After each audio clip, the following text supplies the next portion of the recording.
You're like, I'm really passionate about this business. I really want to go for this, but I'm going to have to outsource my laundry. You will never ever see me try to pretend like I'm Superwoman and I'm the one who does it all without a team behind her. If you're wondering specifically how I outsource and just some different ways that you might want to consider outsourcing in your own life, you're in luck because we're going to get into it right now. Hey, CourtneyLSanders here. Welcome back to my channel. If you're new to me, I'm a full-time online life and business coach as well as wife and mom. I wear all the hats and do all the things, but I would not be able to do all the things if I didn't outsource and if I didn't have support. So you will never ever see me try to pretend like I'm Superwoman and I'm the one who does it all without a team behind her. Now, it has taken me time to get to this level where I could even have the level of support that I have now. It has taken me time both from a financial standpoint and being able to afford this level of support, but also from kind of like a leadership and a management standpoint in terms of being able to manage all the different people that are supporting me both in my home and in my business in order to make all of this happen. But I thought it'd be fun to do this video about the 5 ways that I outsource, particularly that I outsource at home as a busy woman entrepreneur, because I know that this is a heavy, heavy burden for many of my other female entrepreneurs out there. So first, I just wanna let you off the hook if you're like, I'm really passionate about this business. I really wanna go for this, but I'm gonna have to outsource my laundry. Should I hire a housekeeper? And maybe you're still kind of held back by like, oh my goodness, what would my mother-in-law think? Or what would my mother think if they knew that I wasn't like, whatever, washing my own clothes? Or sometimes we have these hangups in our head because we're thinking about maybe what our relatives or mom, mother-in-law, or just, women from previous generations, maybe they kind of turn their nose up at you and they're like, oh, gasp, you don't buy your own groceries? Hint, I don't buy my own groceries. Not typically, unless it's something that I need like right now and I can't order it online. But you got to be okay with outsourcing and just understanding that outsourcing, one, provides income and business opportunities for other women entrepreneurs. In fact, I'm getting a bit ahead of myself, but I have a professional organizer that is doing some work for me in my home right now. She's got an entire team and it feels amazing to be able to support another woman-owned business. And she's living her dream because she loves organization. I'm like, oh my goodness, these shoe boxes, I can't deal with this at home. And so I'm getting help and support and I'm supporting another woman. So it's great from that standpoint, but it also frees you up to do the work that is highest value for you. And so for me, my highest value work is obviously being a wife and mom, right? Being a present member of my family, but also serving my clients and being a light in the world who gets to impact others and to do this work, right? So I wouldn't be able to do it with outsourcing. If you're wondering specifically how I outsource and just some different ways that you might want to consider outsourcing in your own life, you're in luck because we're going to get into it right now. All right, the first way that I outsource as a busy woman entrepreneur is through my housekeeper. And I joke and say that my housekeeper was the first hire that I ever made in my business. And I'm joking, but only halfway, right? I know technically your housekeeper is not a business expense, even though I think there's a way to write off at least the portion of it in proportion to how many square feet you have in your home office, right? So if your home office is X amount of square feet, your whole house is X amount of square feet, and you're having a weekly or bi-weekly service coming, I think you can write off that proportion. Don't quote me on that. This is not tax or financial advice, but I do believe that's the case. So definitely speak with your accountant to research how that works. But for me, even though I knew it was a household expense, in my mind, it was a business expense because I knew that I wasn't going to be able to grow my business without having that. And so I hired my first housekeeper like right after I got married. I was a newlywed. My husband and I were living in a 2-bedroom apartment in Dallas, Texas. We were both working full time. I was working full time for the federal government. And, we had this 2-bedroom apartment. We didn't really have that much furniture, but we're busy people. This was before kids. So we would like to like go out to eat and do all these fun things and go on road trips to Austin and Houston, and when nobody trying to, clean up, the house on a Saturday. And when we weren't traveling or doing different things, I was really focused on growing my business on the weekends because I had very limited time because I was working a full-time job. And so I told him before we even got married, but I definitely implemented it once we got married, that I wanted a housekeeper and I wanted to take on this expense so that I could grow my business. And my husband, being the ever-loving man and supportive man that he is, he was like, sure, no problem. So at the time, I think we paid her like $80 or $85, and she came every 2 weeks. And she was amazing. My husband still reminisces about her to this day. Like, man, you know, she was a really great, she was a really great housekeeper. She got that little apartment like spick and span, right? Like shining. The floors were shiny, just amazing.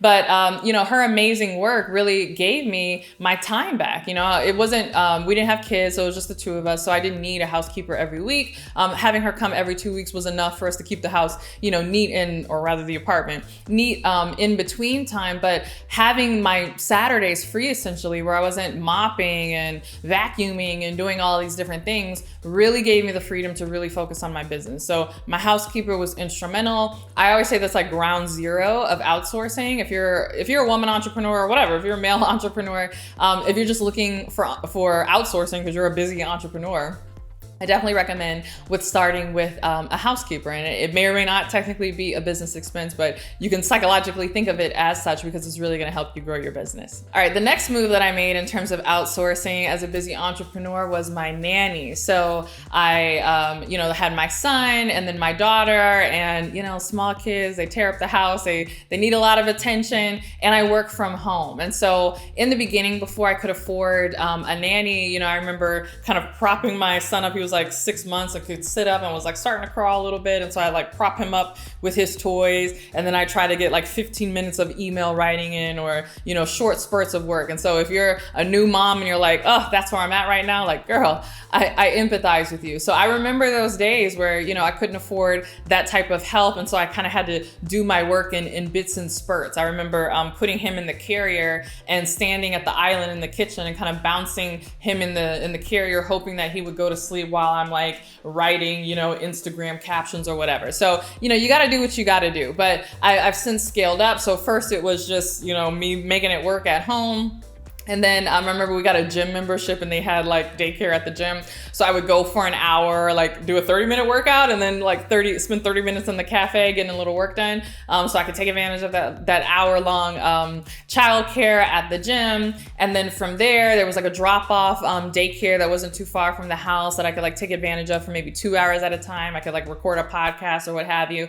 And then I started to dabble into working with a nanny. First it was part-time for a limited amount of hours. And then I was able to scale up, particularly after I had my daughter.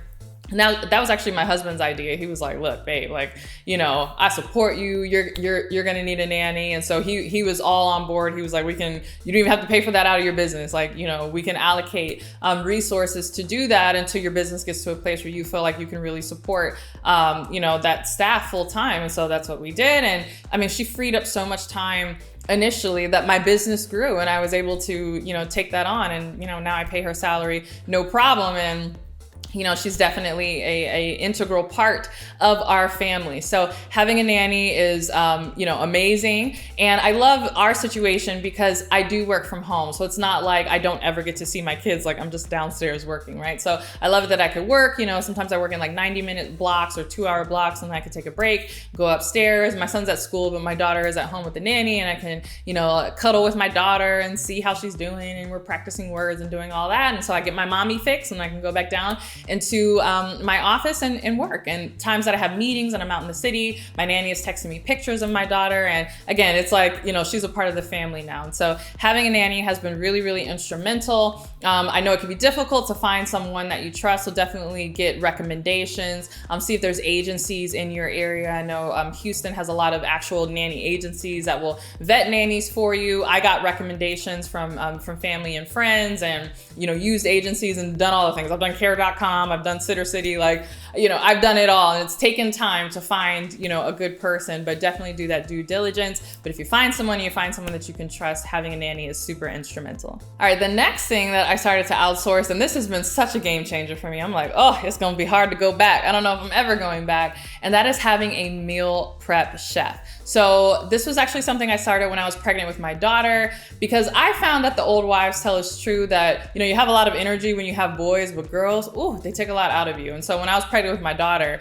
I was sick. I did not have a lot of energy. When I was pregnant with my son, I was whatever, bopping around and working out. But my daughter, she kind of slowed me down a bit. And so I wasn't really able to cook or make dinners consistently. And my husband was so great. He was like, oh, no problem. Like, I'll make dinner. But bless his heart, we were having spaghetti, tacos, chili, and then repeat, every single night. It's good meals, he's a good cook. But simple meals because he's very busy too.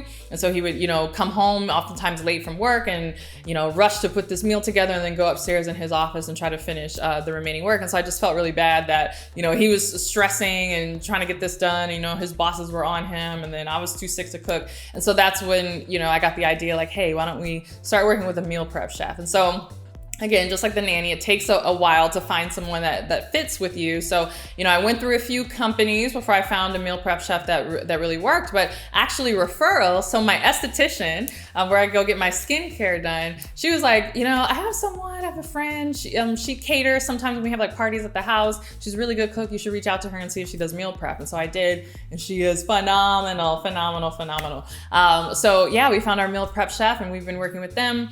She has a small team, been working with her for over a year now, maybe going on 2 years. And it just makes life so great. Because here's the thing, I like cooking, but I like cooking extravagant meals, right? I don't like cooking for like survival. I like cooking for fun. So I like making like moule frites. The other day I made this like extravagant vegetarian, or it was actually vegan lasagna, and I made it with like homemade cashew cream ricotta. And I'm always doing the most. I want to be like, Chef Boyardee and come up with some fun stuff, but that's not really practical throughout the week, right? When you have hungry kids who are like, feed us, right? And so I found myself getting super stressed and just like making the same chicken and rice dishes because it's like really quick. Or, I was talking about my husband, but I'm the one making tacos all the time because it's really quick and you're just trying to like get dinner on the table so that you can do bed and bath time and all of that. And so having a meal prep chef has been really instrumental because she comes once a week. She cooks meals for the entire week. She makes dinners, even snacks for the kids, after school snacks, lunches, little egg bites and different things. And I love not having to like stress about what we're gonna eat. And it makes it fun because on the weekends or sometimes even on Friday, I'll make pizza with the kids and we'll, put the cheese on ourselves and our own sauce. Or again, I'll put the kids down and I'll spend an hour making myself some extravagant meal and wine and all of that. And it makes me enjoy cooking because I don't have to do this like, I gotta get dinner on the table. So having a meal prep chef has been instrumental.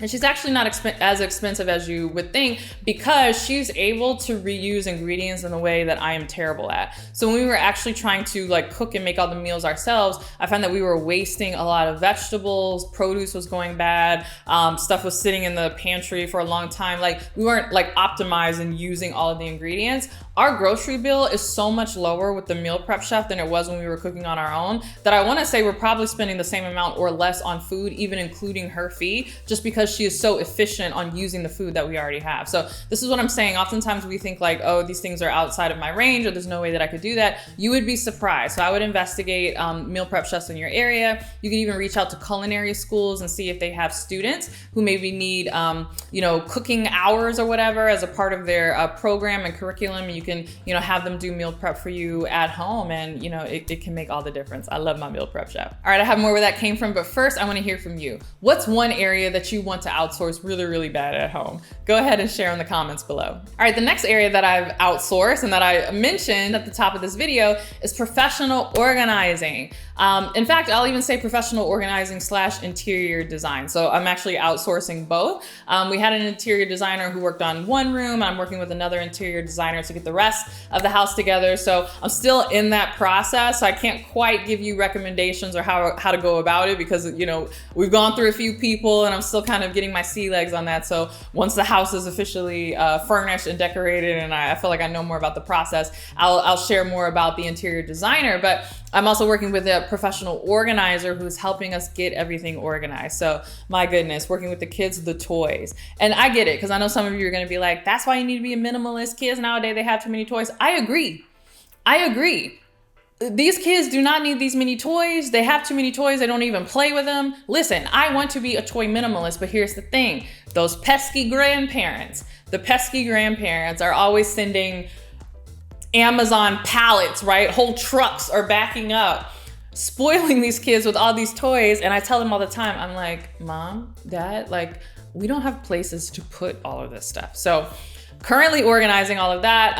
Also working with the professional organizer to organize my closet, to organize the pantry, just get everything functional. I think sometimes we get frustrated that maybe the house is getting cluttered or it's messy, not realizing that it's not that you're a messy person, but things don't flow in the way that you operate. And I found that that was the case for us. Even something as simple as we don't go through the front door most of the time, we go through the garage. And so we're taking our shoes off at the door at the garage, but it's like cluttering up spaces because we're moving quickly, kicking our shoes off. And then, we need a system and a place to put the shoes in that area, even though there's no coat closet there because the coat closet is like from the front door, right? So it's thinking about how you naturally move in your home, how to make it functional. And I found that working with a professional who can help you think through these things and do this for you is super, super instrumental. And I say this as someone who has tried to do it myself. And it's not that I couldn't do it myself, but it was taking me a long time because I'm busy doing other things. So I remember being super proud of myself that I organized the bathroom, and not the whole bathroom, just my side of the bathroom, like the vanity. But it literally took me an entire week to do it just because I had to do it in little 5-minute spurts here and 10-minute spurts there. And finally I just bit the bullet and I was like, you know what? This is gonna help me in life and business as a mom. Like, it's gonna make things smooth in my house. It's gonna reduce the friction that I'm just gonna work with a professional. So again, you can look online. Actually found my professional organizer through a referral, and she found her on Instagram. A friend of mine referred her, but she found her originally on Instagram. So you can use social media, you can use websites like Thumbtack, you can just Google it, right? You can go to stores like the Container Store, and oftentimes they'll have professionals there where they can help you get organized, like whatever you gotta do, but I really, really recommend getting a professional organizer. All right, the next way that I outsource as a busy entrepreneur is a shopping assistant. And technically she's not a shopping assistant, she's my executive assistant. So she does a lot of things for me, including calendar management, booking flights, et cetera, et cetera. But one thing that she does that I've really enjoyed, it's been great, is like handling my shopping, right? So even for something like this, you guys know that I batch record my YouTube videos, and so I need clothes, right? I need a lot of tops and different things. I have a Rent the Runway subscription. By the way, Rent the Runway subscription is tax deductible, right? Depending on the type of business that you have, but I confirm with my account, right? I'm not an accountant, I'm not a CPA, but I've confirmed with mine that my Rent the Runway subscription is tax deductible. And so my executive assistant will go on Rent the Runway once a month, and she knows the styles of clothes that I like. She knows the colors that look good on me. She knows my sizes, right? She pulls all of these things, organizes them, and has them shipped directly to my house. So all I have to do is just put the clothes on and record my videos. Ditto for if I have a speaking engagement, she'll either pull from Rent the Runway, or if it's something that I need to buy, she knows the websites that I like to shop on. She'll go on Saks, The Outnet, Intermix Online, Shopbop, all of my favorite stores. She saves my, wish list, and she orders those clothes. In addition to ordering clothes for speed engagements, videos, etc., she will also order like grocery, right? In fact, my nanny will communicate with my executive assistant and let her know, hey, we're out of diapers. Hey, we're out of apple juice for the kids. Hey, we're out of this. And my executive assistant will just order it and have it shipped to the house. And I love it because I'm not in the process. Because before, my nanny used to come to me all the time like, we need more diapers, we need more wipes. And I'm like, I can't focus on that. I'm focused on something. Talk to my assistant, right? So those two communicate, and I just get to show up, and boxes of Pampers are on my front doorstep. So I love it. She orders like household goods, soap, things like that, but she'll even order groceries if needed. Now, my meal prep chef actually orders the groceries because she's the one that's cooking it, but anything outside of that, Target runs, whatever, my executive assistant is taking care of it, Amazon stuff. So having her also moonlight, I guess, as my shopping assistant has been amazing. All right, I hope you enjoyed this video. If you want to get started on your outsourcing journey, particularly outsourcing things in your business, I invite you to download my free outsourcing cheat sheet. These are the different tools and services that I use to outsource in my business so I could generate enough revenue to start outsourcing in my home life. So if that's something of interest to you, click the link below to download right now. All right, thanks so much for watching this video. Don't forget to give it a thumbs up and subscribe. And if you can't wait for my next video, make sure you are following me on Instagram. And if you can't wait for my next video, make sure that you are following me on my podcast, The Courtney Sanders Show, on both iTunes and Spotify. And if you can't wait for my next podcast or my next YouTube video, make sure you're following me on Instagram. It's CourtneyLSanders on Instagram. And with that, I'll see you in the next video. Bye.